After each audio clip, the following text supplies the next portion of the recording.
Baik. Assalamualaikum warahmatullahi wabarakatuh, Bapak Ibu pegiat pendidikan, atau khususnya saya sebut sebagai guru. Selamat berjumpa kembali dengan saya, Ratnaika Lestari Widianti, mahasiswa PPG Prajabatan IKIP Siliwangi, jurusan Bahasa Indonesia.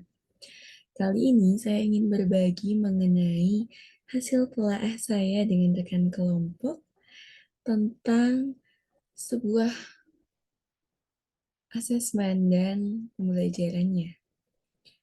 Kita mulai dari kerangka yang pertama tentunya kali ini di mata pelajaran Bahasa Indonesia, khususnya di kelas 7 yang kita tahu pada kurikulum Merdeka, kelas 7 itu berada pada fase D atau fase pertama setelah peserta didik lulus dari sekolah dasar. Nah, tujuan pembelajaran yang saya telaah itu adalah peserta didik dapat mengidentifikasi unsur-unsur teks cerita, fantasi yang dibaca dan didengar. Jika kita melihat dari tujuan pembelajaran ini, tentu ada kompetensi khusus yaitu mengidentifikasi. Nah, mengidentifikasi ini dalam kata kerja objektifnya, kegiatannya atau asesmennya bisa berupa peserta didik menelaah sesuatu, kemudian mereka mengenali sesuatu berdasarkan pola yang kita ajarkan atau pola yang kita berikan, kemudian mereka menuliskannya dan mempresentasikannya.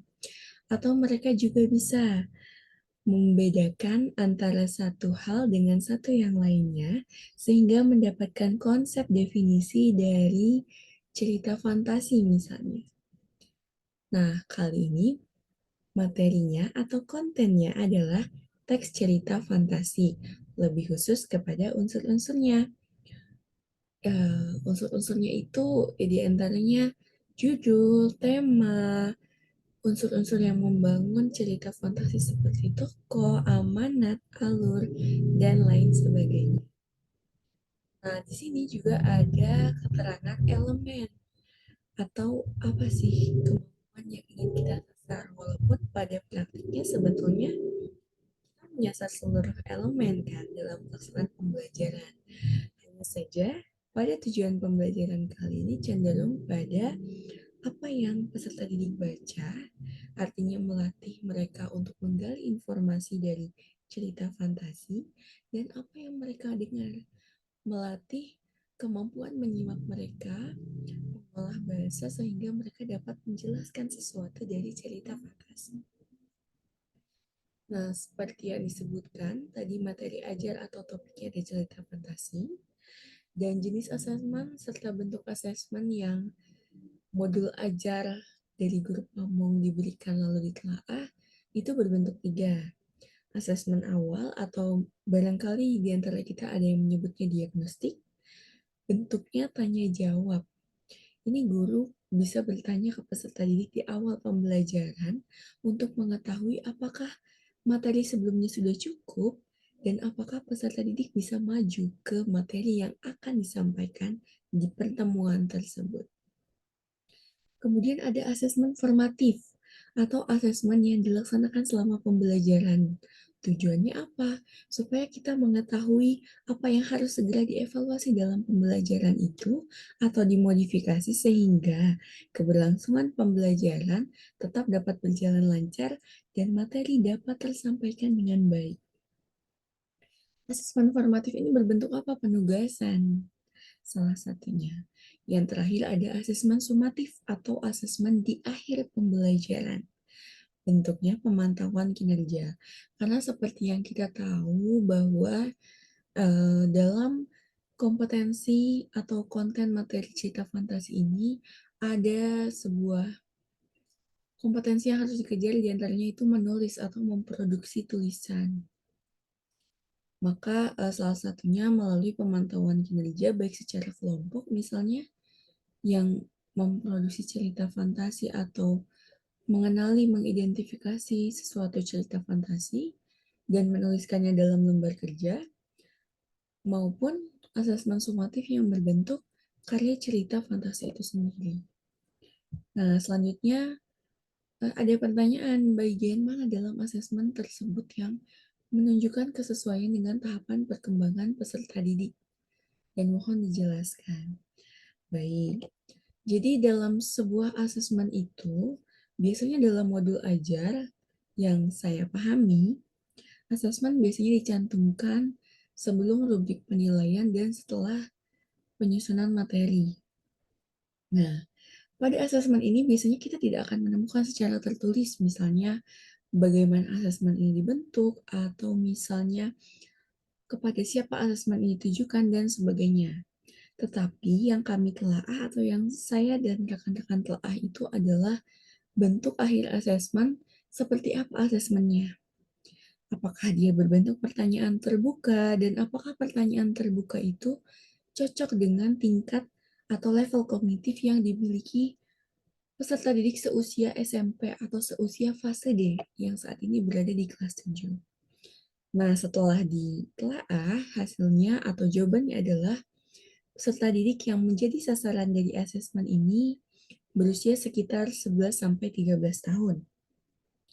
Berdasarkan teori perkembangan kognitif dari Piaget, peserta didik pada rentang usia tersebut telah mampu berpikir secara abstrak dan mengembangkan hipotesis dengan logis, membentuk argumen, serta semakin mahir menarik kesimpulan dari informasi yang tersedia.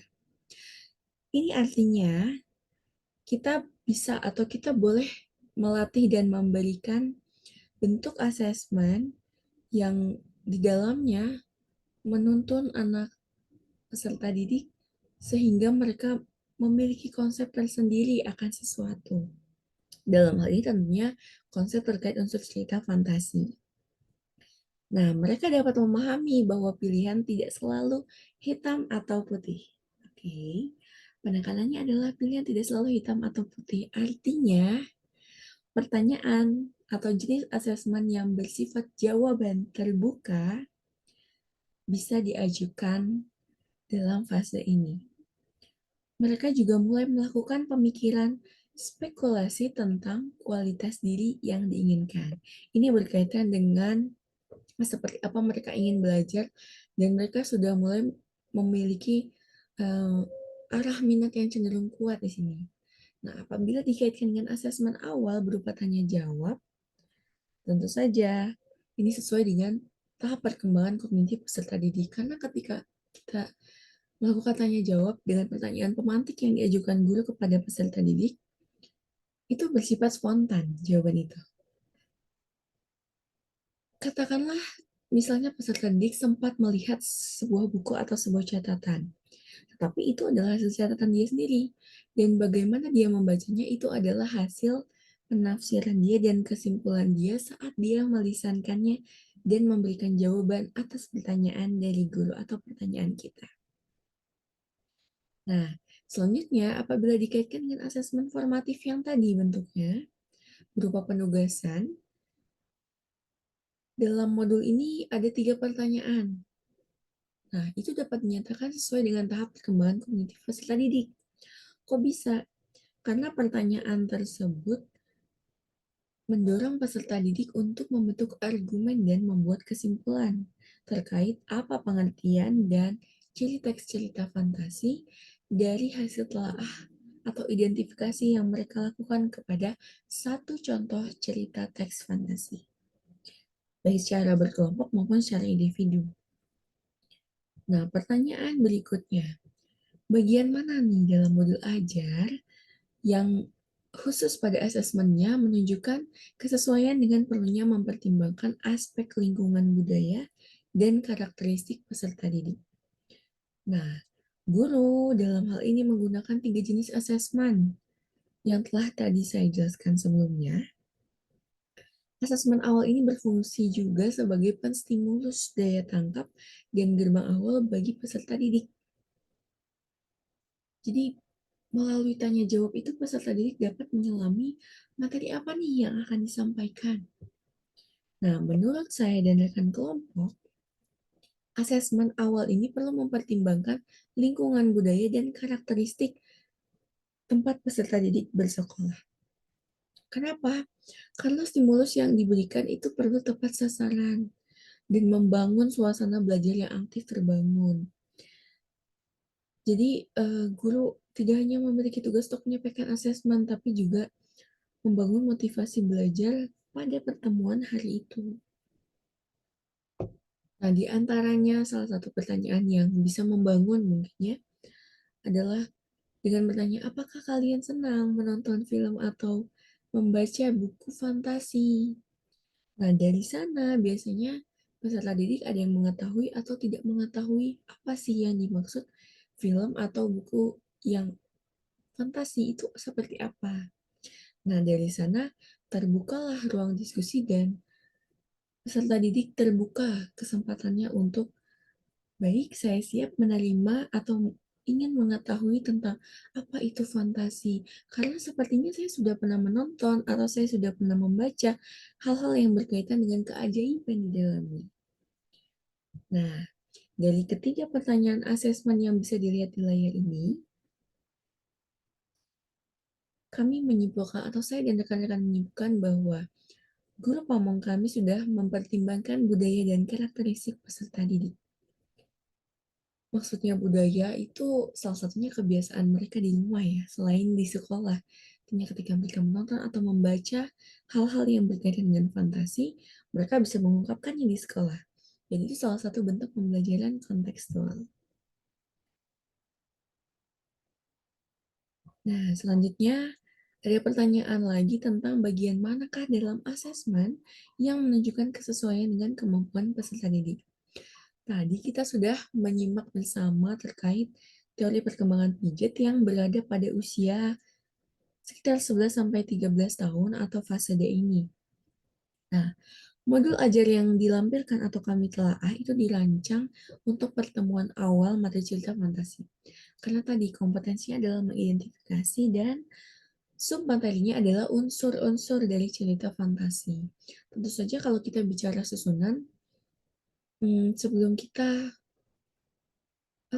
memproduksi suatu cerita fantasi, tidak mungkin kita tidak mengetahui apa pembangun cerita fantasi itu sendiri. Nah, makanya unsur-unsur ini berada di awal pembahasan dari bab besar cerita fantasi.